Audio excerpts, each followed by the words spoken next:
महाभारत में द्रौपदी की बात करना चाहता हूँ। बहुत स्वागत है मेरे। और बेटी क्या है, मेरे कुल के बड़े कवि एक बात कहते हैं कि फूल बनकर जो जिया वो यहाँ मसला गया। ध्यान देना इस पंक्ति पर कि फूल बनकर जो जिया वो यहाँ मसला गया।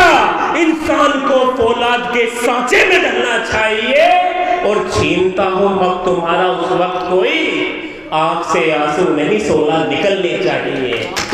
मैं उस बेटी के नाम एक कविता, मैं द्रौपदी की बात करना चाहता हूँ। द्रौपदी है क्या, वो पटकथा आपके मन में होगी, महाभारत आपने सुनी है। मेरी इस कविता पे समर्थन करना साहब कि क्या है द्रौपदी कि अग्नि की लपटों में लिपटी वो धरती पे आई थी। कि कौन है द्रौपदी, मंच का मन चाहता हूँ कि अग्नि की लपटों में लिपटी वो धरती पे आई थी। राजा द्रुपद की बेटी खुद अग्नि की परछाई थी। अरे 5 पति थे उस देवी के, पांचों ही बलशाली थे। स्वयं कन्हैया जिस बहना के रक्षक थे, रखवाली थे।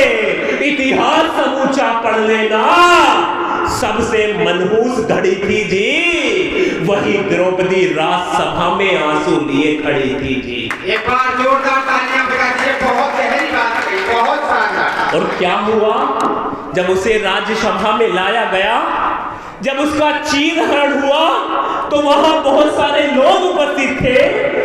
वहां गंगा पुत्र भीष्म भी थे, युधिष्ठिर भी थे।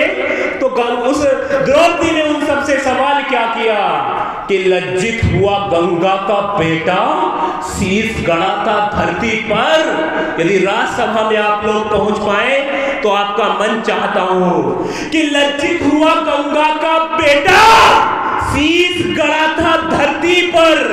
2 गुरुओं का समस्त ज्ञान भी आज पड़ा था धरती पर। 5 पांडव नजर झुकाए बलहीन दिखाई देते थे। विदुर लिए आंखों में आंसू गमगीन दिखाई देते थे। अंधा राजा पुत्र मोह में बिल्कुल ही झूल गया था जब अपने कर्तव्य को सिंहासन भूल गया था। अरे घर की इज्जत घर वालों के सम्मुख आ जड़ी थी जी वही द्रौपदी राज्यसभा में आंसू लिए खड़ी थी जी। ताली आपके कमजोर है, शायद बात मन तक नहीं पहुंच रही है। द्रौपदी का नाम तो सुना है ना सबने? जिसने सुना एक बार ताली बजा करके बताओ कि मैं कमजोर लोगों के बीच कविता नहीं पढ़ रहा। अब जब उस द्रौपदी को राज्यसभा में खींच कर लाया दुशासन, तो मेरी कविता उस पहर में बात करना चाहती है कि केस पकड़ अपनी भाभी के, कि केस पकड़ अपनी भाभी के दुशासन खींच रहा था। आदेश दिया था जिसने वो दुर्योधन नीच रहा था। अरे जीता है जिसको दुशासन उसको जरा निहारो तो, निर्वस्त्र करो इस दासी को तुम इसका चीर उतारो तो।